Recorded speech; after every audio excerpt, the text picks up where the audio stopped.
20 years ago, my good friend Douglas Adams spent a year tracking down endangered animals, together with the zoologist Mark Carwardine. Now it's my turn. Mark and I are heading off to find out exactly what happened to those species that he had seen dangling on the edge of extinction 2 decades ago. It promises to be exhausting, exhilarating, and exasperating. But I wouldn't miss it for the world.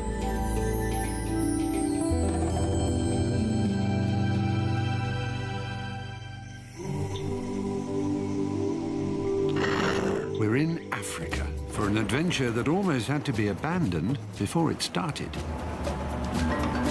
Our travels had begun and almost ended several months earlier in the Amazon.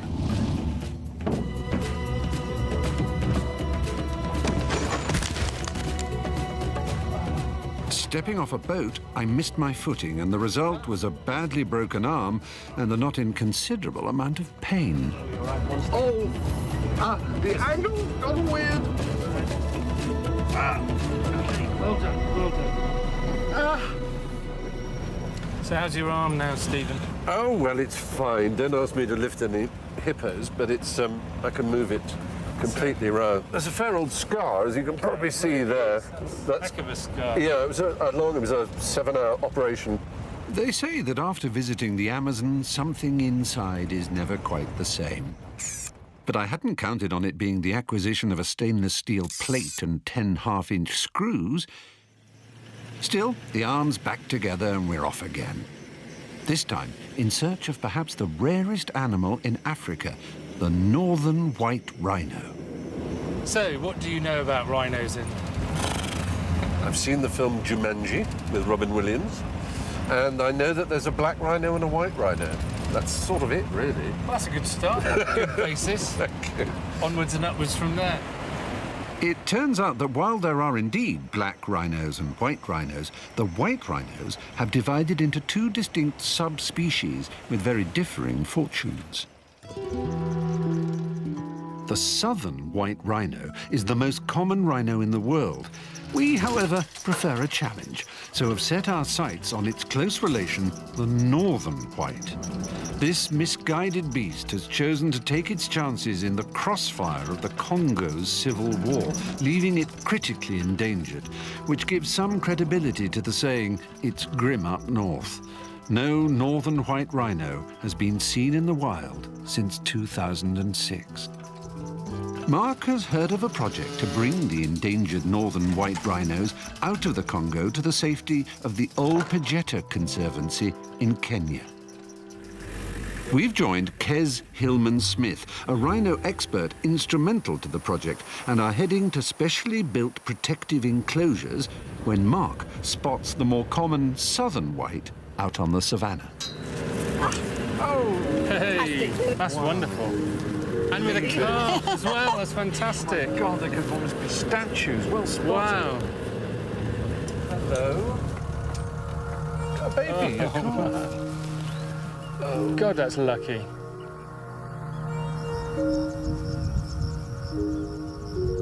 To the untutored eye, and to be honest, even to the reasonably tutored eye, these common southern white are indistinguishable from the beleaguered northern white that we have come to see. Could you look at that and know immediately it's southern white? Not immediately, no. The northern whites do tend to hold their heads a bit higher. They have a smaller head and a slightly lighter build.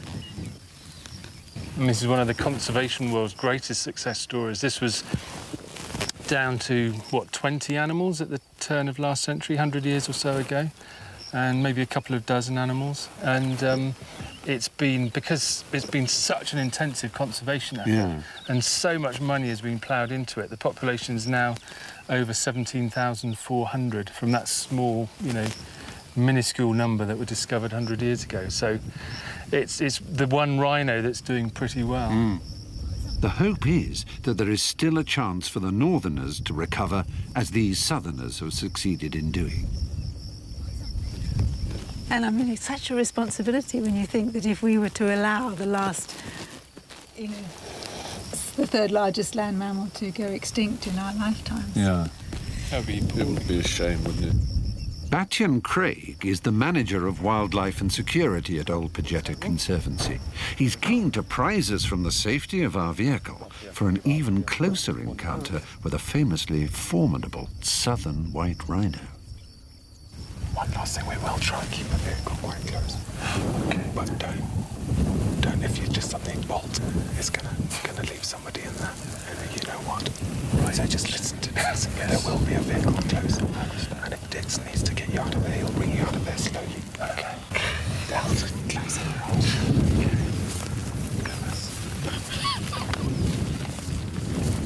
Oh, fantastic. Wow. Oh my goodness.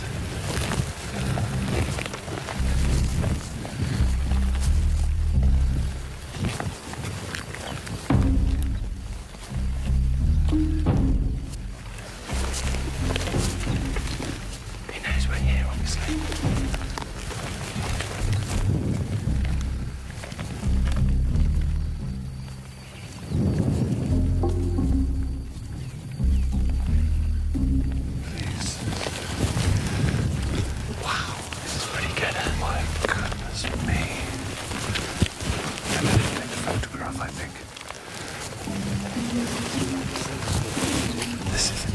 I've been brought up all my life to believe that rhinos are amongst the most dangerous and bad-tempered animals on the face of the earth, and here we are, closer to it than I would usually get to an Alsatian. Yeah. This is about as close as we can get. Yeah. That's pretty close. Yeah. Hey, Stephen, that is fantastic. It's unbelievable. Surely you can't get this close to a rhino. That is incredible. You can see here, you know why it's called a white rhino? Oh, it's the mouth. Yeah, white. It's not white, as you can see. Rhinos basically take on the colour of the soil. A lot of them are battleship grey. This one's actually a sort of browny colour. It's been maybe rolling around or wallowing in mud. And the white is a mistranslation of the Afrikaans word white, which means wide. And if you look at the mouth, I mean, my God, look at this. Jesus. Just move back slowly. Jesus. It's okay. Just move back a little bit. Max. This is unbelievable. This is a wild animal. Max. Oh. He's quite used to humans, but nonetheless. Brady, cuida. Max. Oh, Brady. Max. Yes, Mama.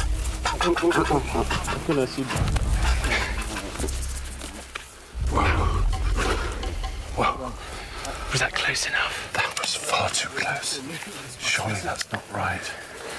Wow. He likes his two friends. Andy. Max, I think we've been had. I think this is a very tame rhino. Gosh, swines. The joke's definitely on us. That is a tame rhino, you're right. Oh, my. This is, it turns out, 2 tons of the tamest rhino in Africa. My goodness me. Bottle-fed, hand-reared, and known as Max. That was a complete con. Totally con. We were tiptoeing in there, the most frightened people in Africa. And all the time, this is tamer than a Labrador. You are very bad men. He's so scared. I was so scared. That is terrible.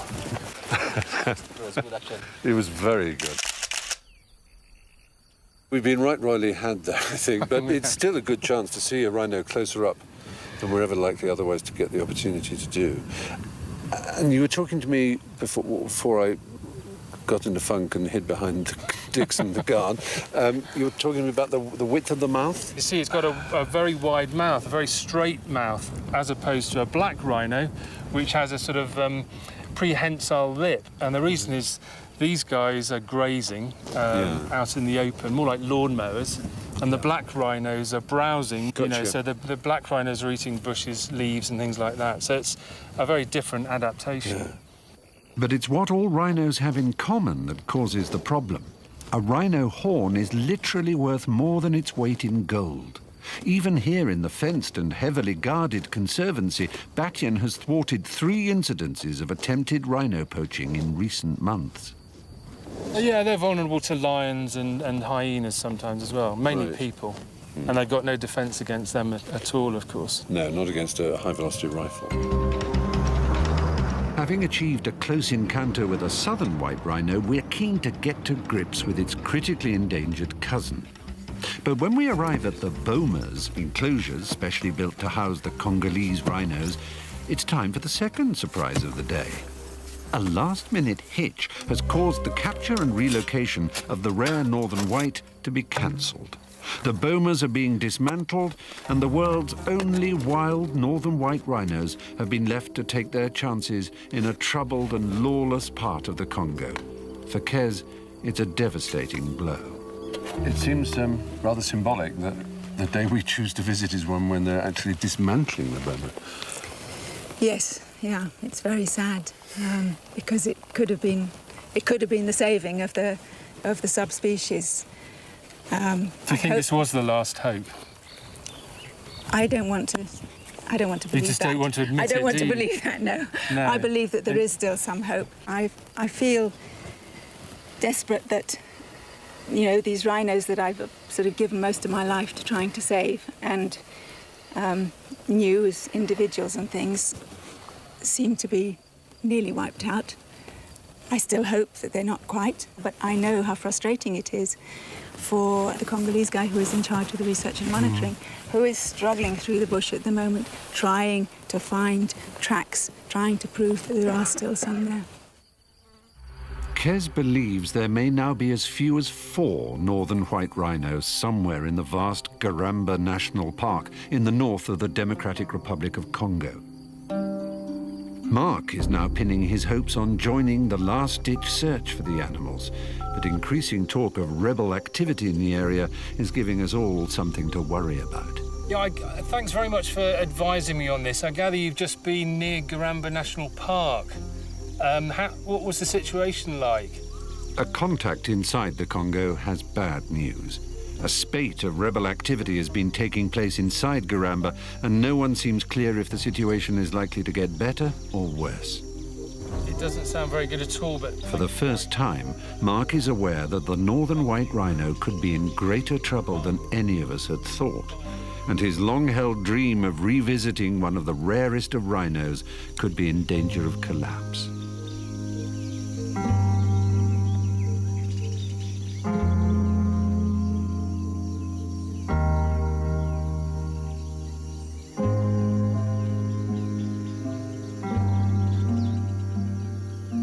Sounds like everything is kicking off in that region, rebels taking over various parts of it and so on. It sounds quite dangerous.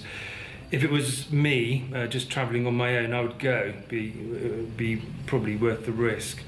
But I'm very worried about taking Stephen, and the people I've been talking to in the Congo have actually said that if we do go, then everyone will know we're there, including the rebel groups and their leaders. And of course, Stephen is going to be a natural target for a kidnapping or worse. And so we've got to be very careful before suggesting that we do go in. So I'm going to spend the next week or two just keeping tabs on the situation.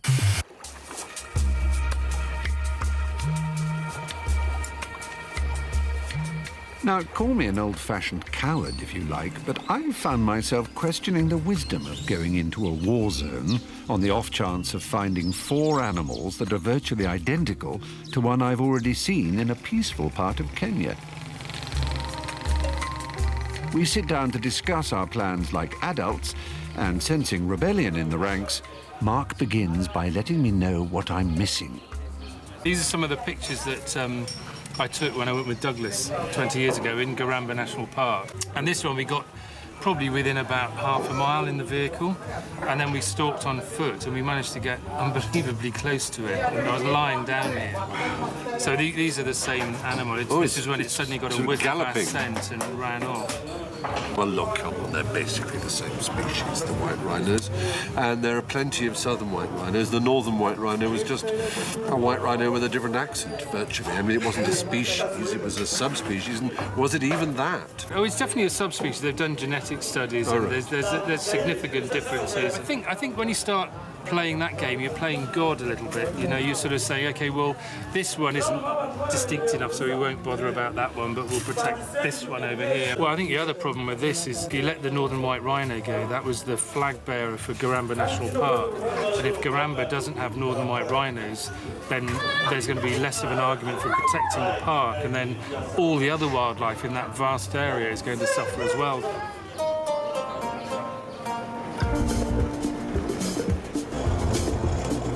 For better or worse, we're heading west in the direction of the Democratic Republic of the Congo.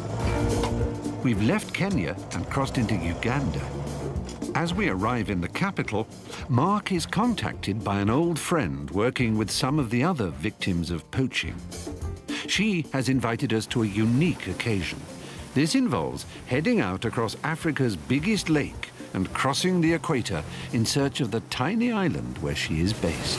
It's like going out to sea, isn't it? Really extraordinary.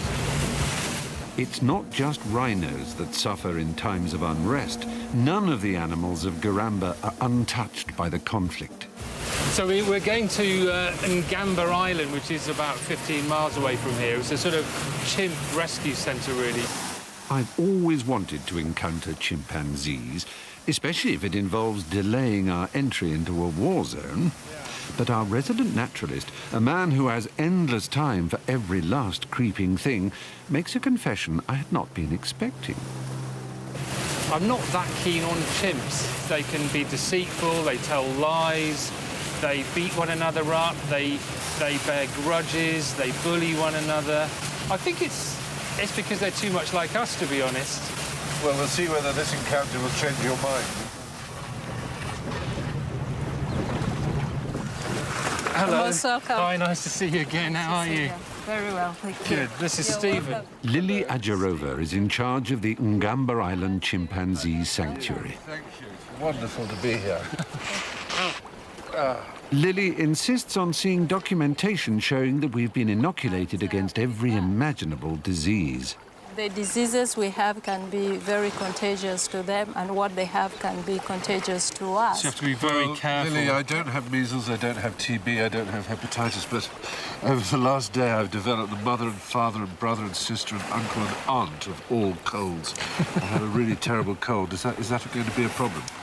Absolutely. I'm very sorry, Steve, that with the situation we have here, the sanctuary will not get you any close to the chimpanzee with your current health status. Which is, to say the least, a blow.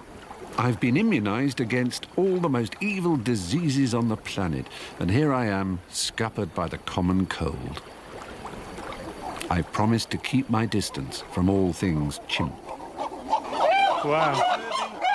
A tiny part of the 100-acre island is fenced off for the conservationists. The other 98% is wild and belongs to the chimps. So I gather about half of these are from the Congo, aren't they? More than actually half of the number we have here from Congo originally.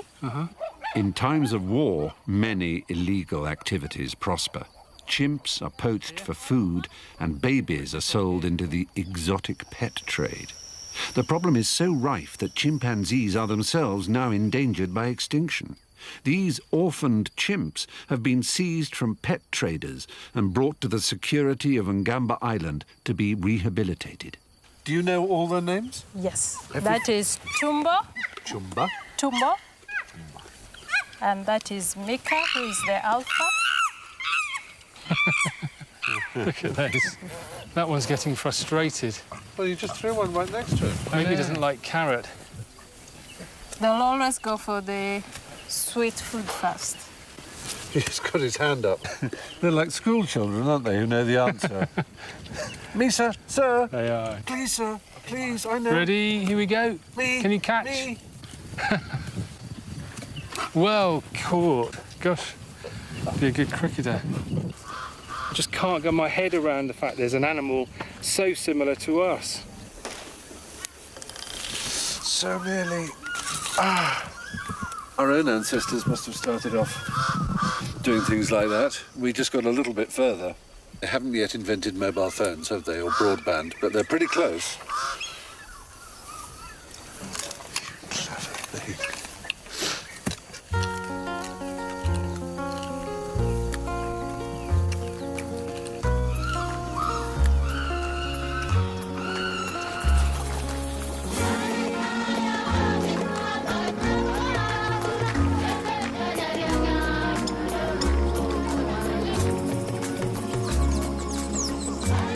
And as the sun sets, a true natural phenomenon, 8,000 fruit bats suddenly pass overhead on their way to spend a nighttime feeding. It's bliss, isn't it? It really Chimps is. calling in the distance, fruit bats flying overhead. It's unbelievable.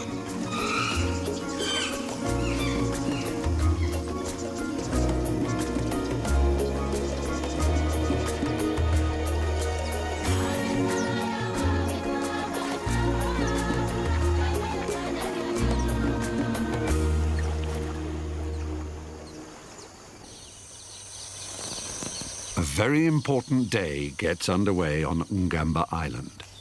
Get too close, that's all. Africa and Mac, two of the island's youngest inhabitants, have spent a year being rehabilitated and are now ready to begin their reintroduction to the great outdoors. What we are going to try and do this evening is actually the next step.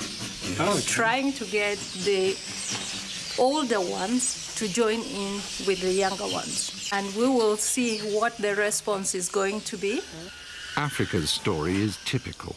Not worth taking for food, when poachers attacked her tribe, she was sold into the illegal pet trade. Africa was, the mother was killed for bushmeat. And then she was kept in a very small wooden cage like this size. And because the cage was too small, she was all the time lying on one side. And there was a small opening on the roof of the cage. All she could do was stretch the right arm to pick whatever food she was being given. Africa and Mac have not seen a forest or an adult chimp since they were seized at just a few months old. Today is the most important step in their rehabilitation.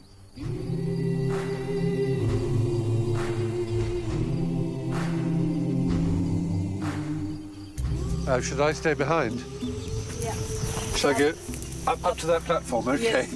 Okay, Right. see you later. Good luck, non-cold people. Can I hold one of them now? Yeah. One last hold before these animals turn their backs on people and return to the world of chimpanzees. You lucky beggar. I know, it's fantastic. Do you know what's going to happen? Oh my God, that would have been awful. And though I would dearly have liked to have been on the other side of the fence, watching Mark is a close second best. And the man who claimed not to like chimps appears to have had a change of heart.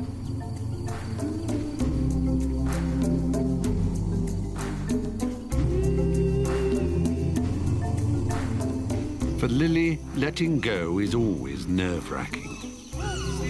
The adults may simply reject the young or may even attack them. But if these young chimpanzees are to re-enter the forest, then for better or for worse, there has to come a moment where they meet adult chimpanzees for the first time. Open. Yeah, open now.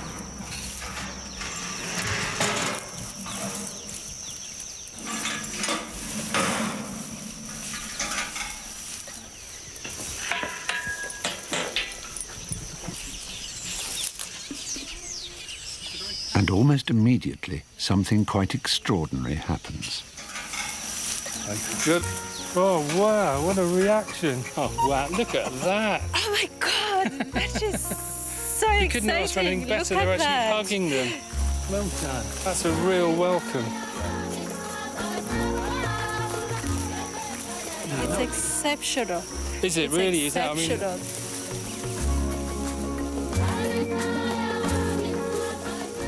Oh, how fantastic.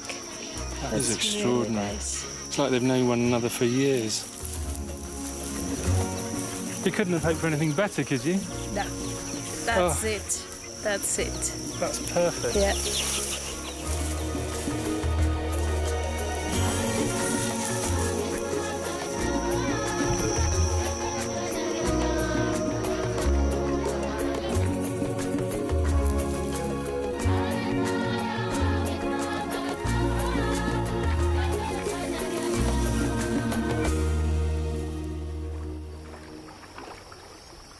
I've got an admission to make. I think I like chimps. What an extraordinary experience playing with Africa and being in the enclosure with all those amazing animals. I've surprised myself. For years and years and years I've felt the same way. I just think chimps are too similar to humans, and now I'm completely hooked.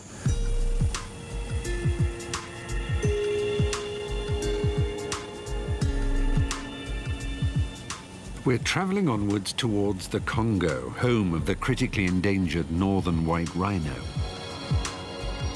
20 years ago, when Mark did this trip with Douglas Adams, they went to see what Douglas referred to as our cousins while crossing the border into the Congo. 2 decades later, we're planning to call in once again, but this time, we understand, our cousins have unwittingly been recruited into the war with poachers. We're now so close to the Democratic Republic of Congo that when the plane banks to find the grass airstrip, we pass briefly over the border. No rhino down there, so as you'd notice.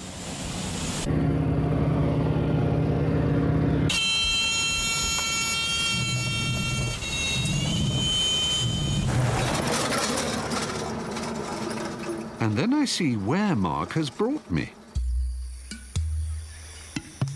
The Bawindi impenetrable forest. Our noble leader, however, has plans to penetrate it.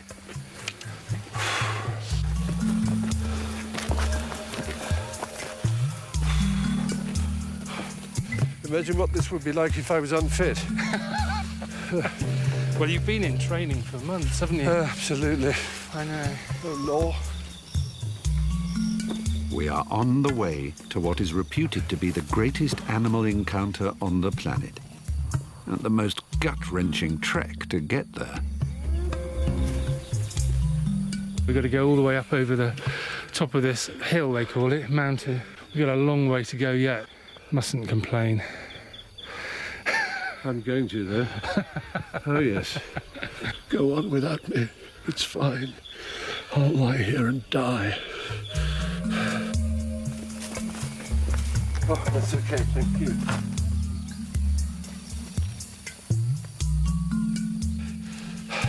The spirit, believe me, is willing, even though the flesh is a bin liner full of yogurt.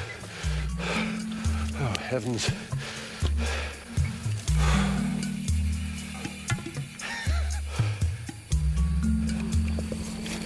Oh, good Lord, have we got to go in there? Look at it. Oh, my. That's the easy bit done. Good I Lord. wonder why they call it impenetrable forest. Yes, there must be a reason. And there it is. Spectacular, though, isn't it? The Bawindi impenetrable forest.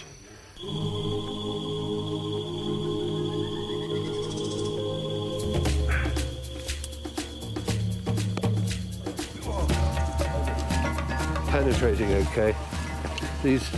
Everything's starting to get taller than me for the first time. Yeah.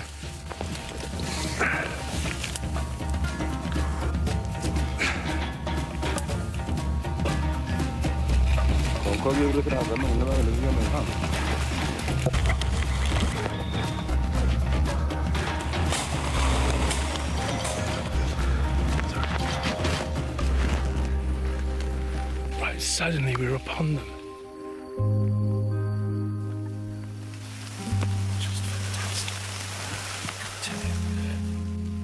Though every creature is miraculous, there's something very, very close about a gorilla.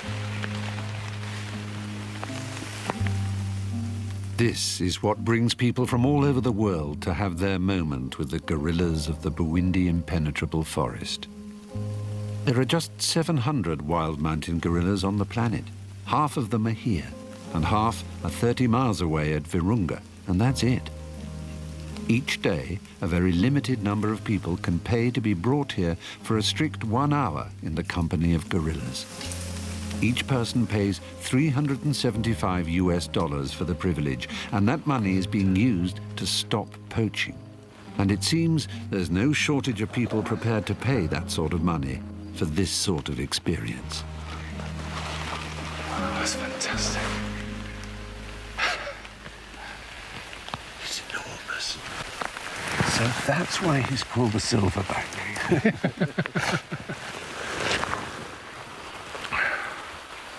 Do you know about the silverbacks? They're the sort of dominant males, the alpha males, is it? That's right, that's right. One in each family. Yeah, usually just one. He's the boss.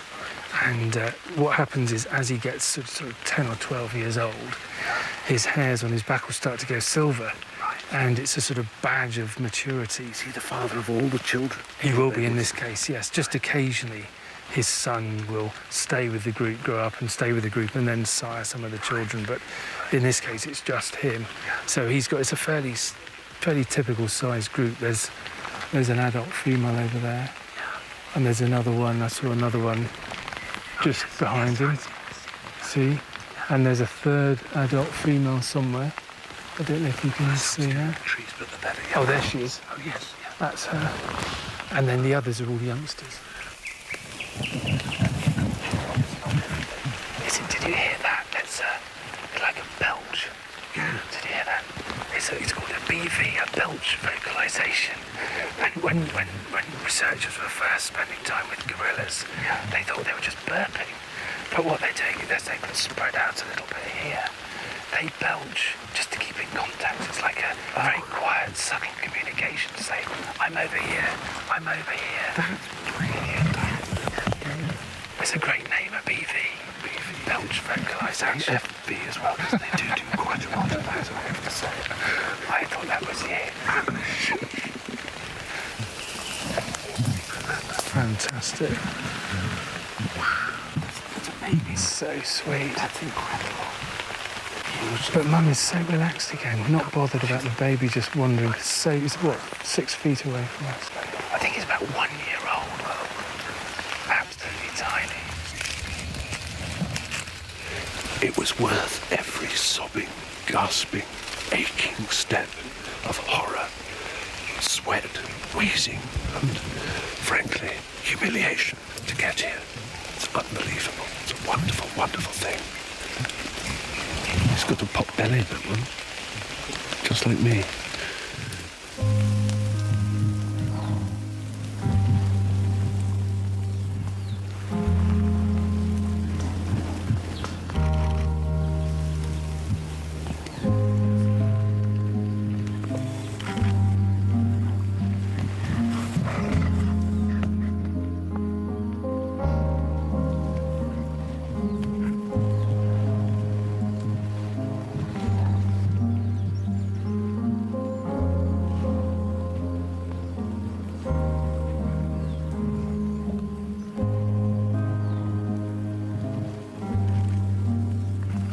The gorillas can bring in well over $2 million a year. That money is helping train and arm anti-poaching patrols, not just to protect gorillas, but to protect animals right across Africa. Mark wants to find out if arming poaching patrols is paying off, so we've come to nearby Queen Elizabeth National Park, right on the Congolese border, to find out. The wildlife here was once ravaged by poaching. Now the animals have their own army.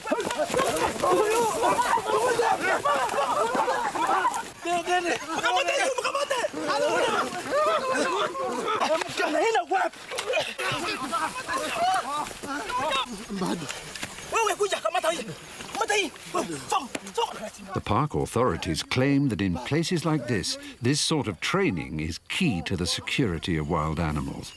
The park was once famous for elephants, but when Mark and Douglas visited 20 years ago, poaching had almost wiped them out completely. Mark believes that if the armed patrols have really made a difference, the elephants will have recovered. We've just arrived in camp and taken a break, arranging to film elephants later. But that's the thing with elephants. They're hopeless at keeping arrangements.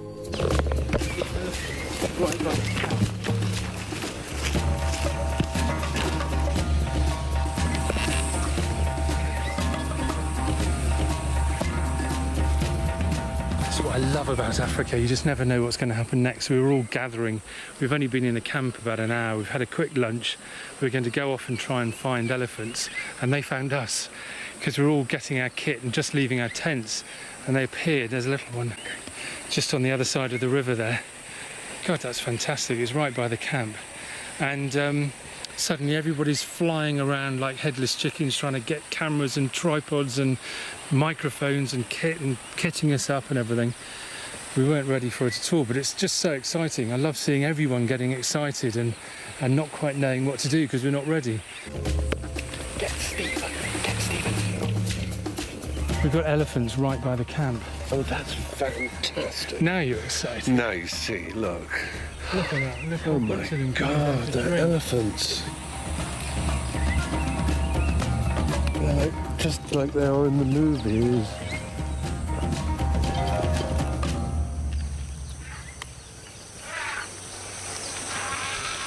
It's like a sort of Escher puzzle of elephants. 3 little ones in the front. Yeah, they're gorgeous. And they're just sucking water up their trunks, aren't yeah, they? just drinking. Come down to the river to drink. My word. They're so densely packed together, aren't they? Aren't they? They've obviously got their favourite spot on the river there. They like to come down to drink. Despite their enormous size, Yeah. they're very graceful. They're right opposite where your tent is, do you realise? Your tent's literally there, and they're right the other side of the river. They're unlikely to cross the river for any particular reason, are they? Could do, sometimes. Yeah, because the other way they can use their trunks, of course, is like a snorkel. They can walk along the bottom of the river, trunk above the surface and breathe.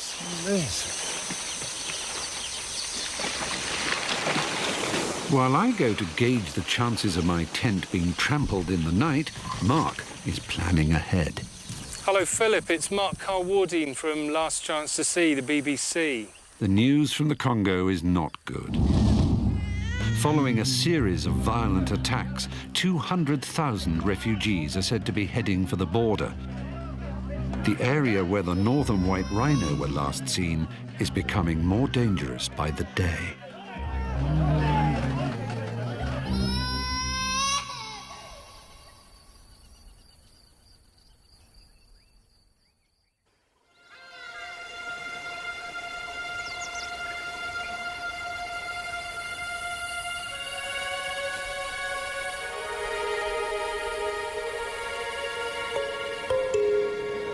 We're still hoping to get a sense of elephant numbers across this vast park.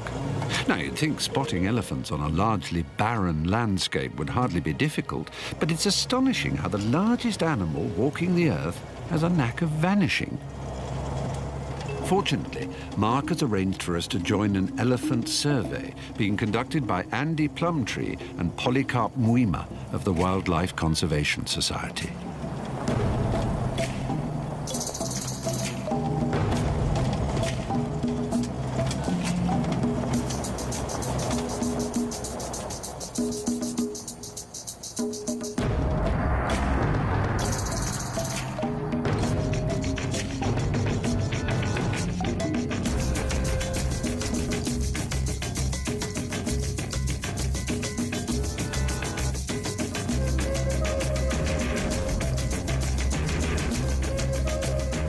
Once there were just a handful of elephants left in this park.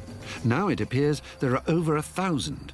Seeing so many en masse is both exhilarating and a little frightening. Hello. Slowly inching towards us. Yes. They're tend to go for the tallest in a vehicle, don't they?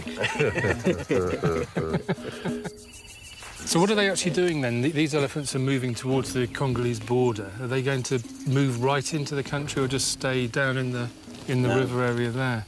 Polycarp here has been radio tracking some of the elephants in this park. And what he's finding is they go up to the border and they obviously know it's not safe to go over. Wow. So they hide out under the trees during the day. Because they've been shot at in Congo probably during the day, they've learnt that it's safe to hide in the forested areas. Strange to think that elephants live so long. There must be some members of the herd that remember the Amin era when it was unsafe on this side of the river. Yes. And they've probably taken a bit of time to learn that it's safe again. Yeah. Quite, that would make it, exactly. So these elephants have probably seen other elephants being shot. They've been shot at themselves. Yeah. They're fully aware of the dangers. We're now less than a mile from the border with the troubled Congo. Though the armed patrols ensure that elephants are now safe here in Uganda, if they step over the border, they are quickly targeted. Look at the hole in the hole in the ear. ear might be a bullet wound. Do you think Look that's a at bullet that. wound? Like a hole in the ear. Forest here. Poaching fuels the various conflicts, is that Yeah, it? the ivory is sold to buy the bullets, basically. Right. So, And there are gorillas, I mean human gorillas, and just the other side of the border here. yeah, it's about 20 kilometres away across the border, but it's It's all so happening far very away. close by.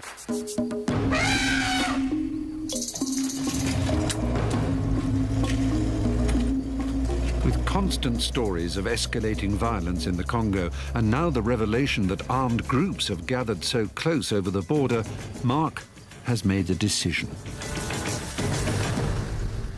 We're not going to go to Garamba National Park. It's something I've been looking forward to for months. We've been planning it for months.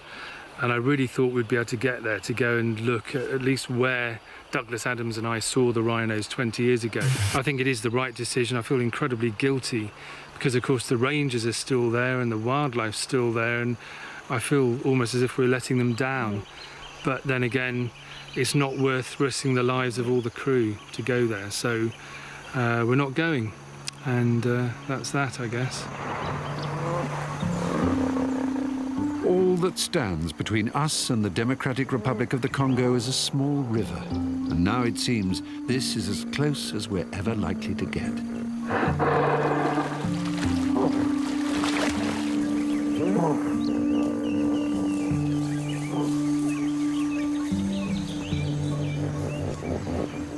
I don't know about you, I'm incredibly frustrated. Yeah. This is what we wanted to get to. This is the home of the Northern White Rhino. That's what it's all about. We can't go. It's like a stone's throw away. And you can see how easy it is for the animal simply to cross from Uganda into all Congo. The time. Yeah. Not aware that it's an international border, of course. And that there's poaching rife over there. Whereas here it's pretty much under control. Yeah.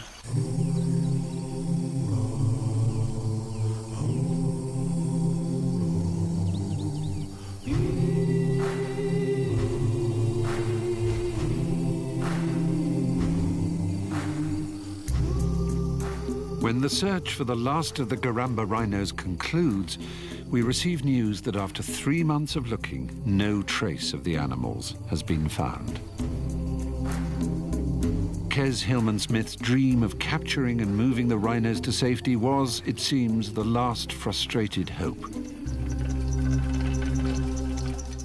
The formalities will begin to declare the Northern White Rhino extinct in the wild. But it's not quite the end of our story. The Black Rhino is now the most threatened rhino in Africa, 95% having been poached in the last 40 years. But lessons have been learned from the plight of the Northern White. It is clear that any species existing in one small pocket of land is highly vulnerable. While crossing Kenya, we heard of a project in Nairobi National Park to move small groups of black rhinos to begin new populations many miles away while there's still time. Well, this is a first for me. I'm really excited. I've never seen this done, but as far as I know, once they've darted the rhino, depending on how the dart hits and so on, it could take 5 or 6 minutes for it to stagger about. So will they wake up in the trap? Yes. They're strong enough So I to imagine, withstand them. as I say, this is a first for me, but I imagine they'll be staggering about while you push one in. Yeah, right. No, you have to actually, you can't lift them in, obviously. You have to get them to walk in. And then they'll wake up on the journey. The man behind this noble, if hair-raising endeavour is Benson Okita Uma. So hopefully today, if all goes well, we'll be able to capture maybe 3. If we capture more, well and good. But we aim to catch at least 3. Let us put ourselves before the Lord. Almighty Lord and Father, we come before you this beautiful day. We ask you to bless the team ahead. Bless us for this noble duty we are going to do. Bless our rhinos, and may we see the end of a successful operation. And may we also live to see the rhino. The journey to the rhino requires a fast driver, sense of humour, and a good grip. Holy mackerel! Careful. God, this is exciting. It's fantastic, isn't it? Oh, it's gone! People pay a lot of money for this kind of thing at Alton Towers. Yeah. Zebra crossing. Hey! Name of 20 arses is going on. We're now reversing completely, going all the way back up again. So we were right first time. Yeah. Can you see what's going on? Can't quite. That was one of the most terrifying drives I've ever had. You weren't wearing your seatbelt. No, I wasn't. I noticed that. I was not alone in my trousers for most of it either. Oh, Absolutely terrifying. Extraordinary. Well, we got here. We did. Yeah. At first glance, here appears to be in a rhinoless middle of nowhere. On closer inspection, however, it turns out actually to be a rhinoless middle of nowhere. What's happening, Benson? We're waiting for him to give us further instructions. The helicopter's up, and has he found a rhino? I think he did. But there's a communication breakdown. Yeah, we can hear him, but he can't hear us. Oh, that's tricky. Yeah, so he told us to come at 5 a.m. We are now here. So we're waiting again until he gives us further instructions. Yeah? Let me just get this. This is a message from... Oh, okay. It's from the pilot. Yeah. We're yet to get a candidate to sort out communication. Amazing having to do it by text. Yes, it's rather wonderful, isn't it? Okay, they're telling me they're still looking for a candidate. Right. Yeah, so I'll tell them we are at 5A, yeah? So all we can do is wait for the helicopter to find a rhino to begin a new population of the species in the north. The job of finding a likely candidate somewhere in the 30,000-acre park belongs to Dr. Gakuya, Kenya Wildlife Service's chief vet and rhino darter. We regain our composure with a nagging feeling that a further fast journey is decidedly on the cards and await a text from Dr. Gakuya.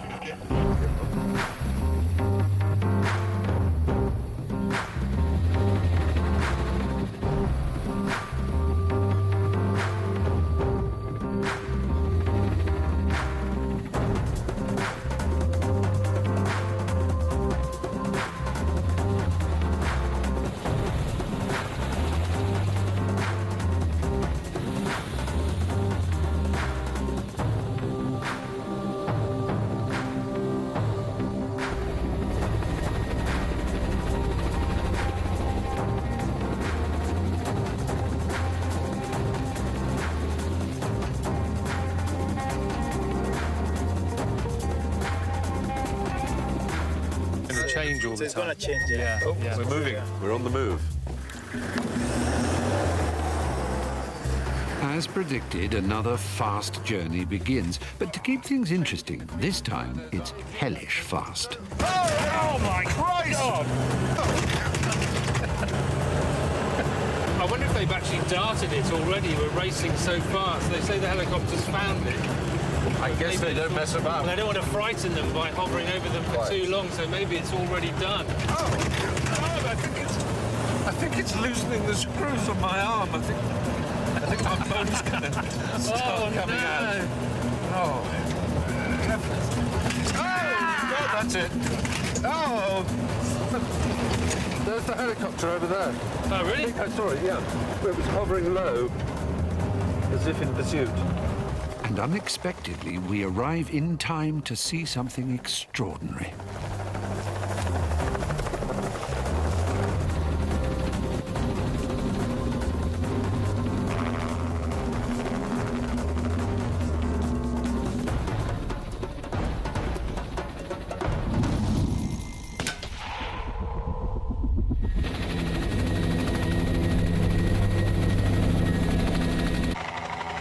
That's incredible. Oh my God. I don't know how you can keep your eyes on both. Whoops, here we go. Look out.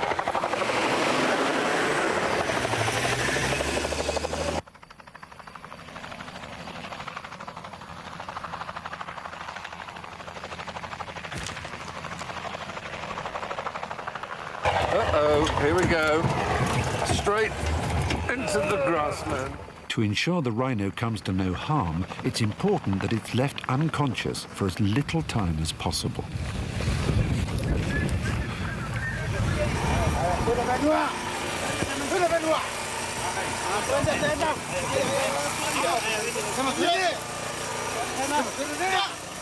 This is extraordinary, this quivering beast, this enormous, powerful animal just felled like that. All kinds of things going on all at once. Everyone knows what they're doing. I'm desperate not to get in the way. It's a bit frightening, really, but it's obviously a group of people who know exactly, they've done this before and so on. It's just see this close up, those great feet. They're going to wake up too early and we are all dead. A seemingly endless stream of injections ensure the animal remains obligingly unconscious while measurements are taken and preparations take place for the relocation.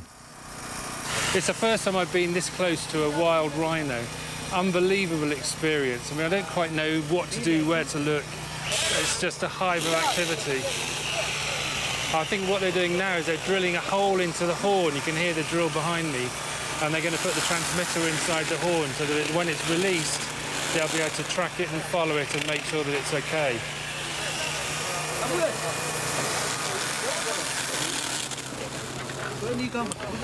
They're putting the resin in to keep the radio tag in.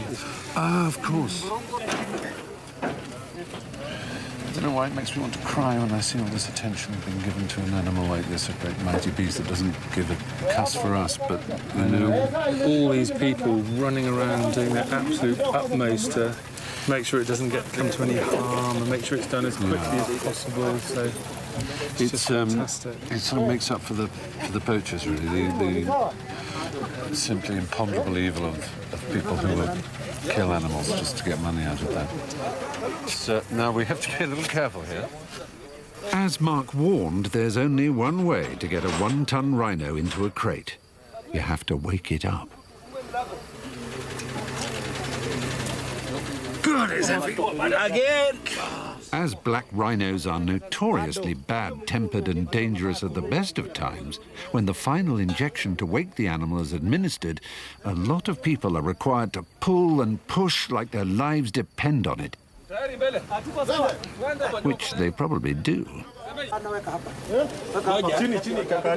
While we wait for the drug to take effect, I elect for an overseeing role.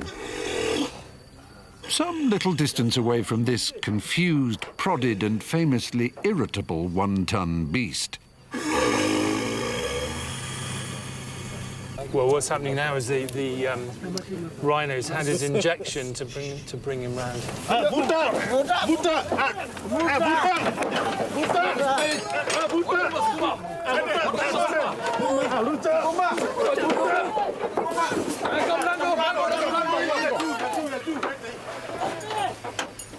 Oh, God.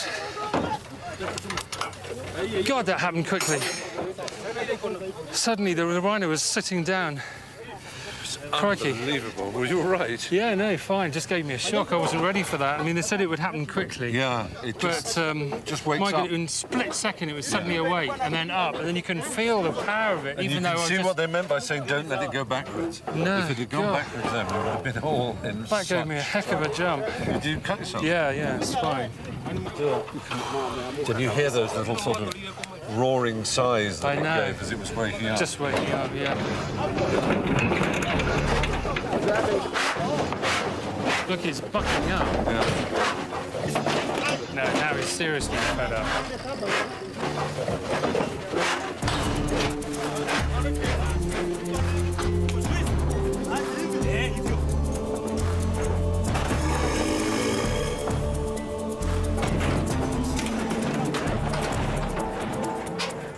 It's smashing the front of the crate so hard, it's actually pushed it out in this side. Of the front, hasn't it?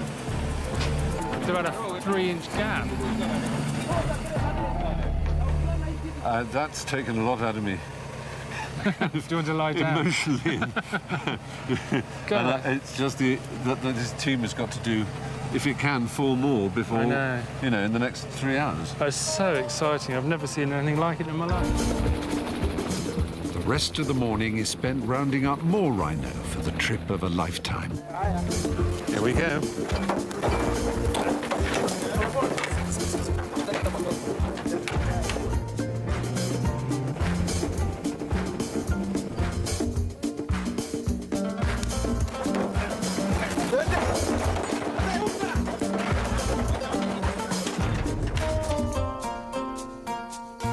With 3 black rhinos safely crated, we begin the 100-mile journey north to the protected conservancy that will be their new home.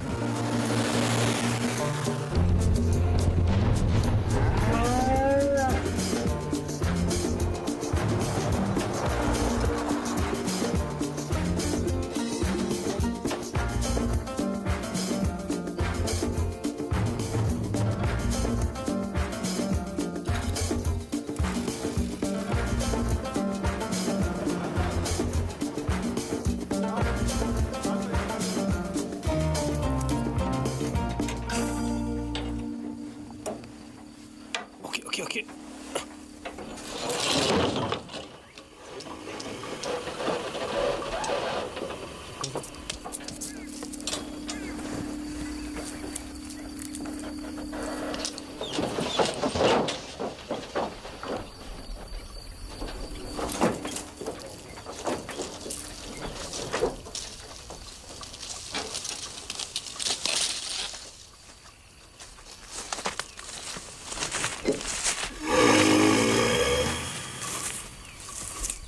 We came in search of Northern White Rhino, and we were too late. But the lesson of the Northern White Rhino has been learned, and now hopefully these Black Rhino will not be left to dwindle into extinction.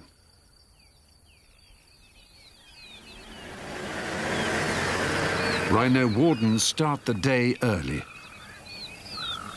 With little hope of catching sight of relocated black rhino, they monitor the new animals by receiving signals from the transmitters inserted into the rhino's horn. But unexpectedly, the driver suddenly makes a chance sighting out in the open.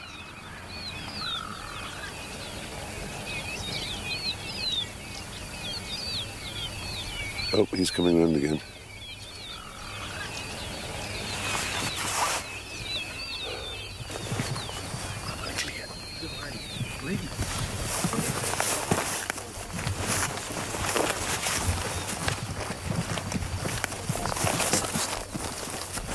When they point at you and start walking towards you, a little feeling comes over you that isn't altogether good, isn't it? It does. Still running, but not quite sure. He's coming towards us again, looking straight at us. Not sure it likes us. God, isn't it wonderful in that light? Yeah, it's definitely worth getting up early in the morning to see that. Oh, yes. It's gorgeous. I've got mixed feelings about it, I have to say. I mean, you know, on the one hand, it's quite depressing because the only way we're protecting rhinos effectively is by putting... This is it's a big enclosure. It's 90,000 acres. But it's fenced. County. The point is it's fenced, and they're given round-the-clock protection. So it's very artificial in one way. It's not wild as you imagine wild rhinos in somewhere like Garamba.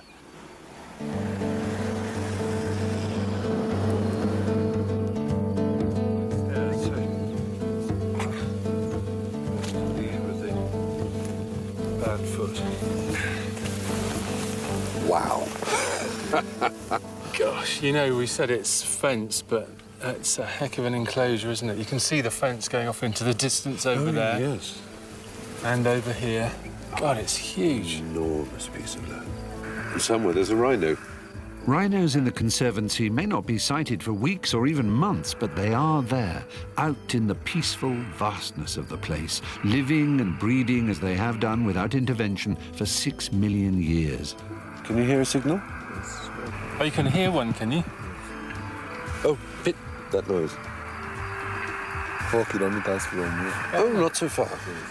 It's marvellous to think of the Black Rhino being able to roam here, isn't it? It really is. Wonderful place for them. In the end, it may be that we can't call these animals truly wild, but they are wild-ish. And if we're at the point where we have to choose between wild-ish and extinction, I know which I'd choose.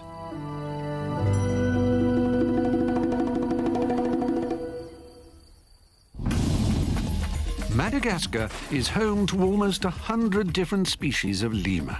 We're not looking for the biggest, the smallest, or the one that likes dancing.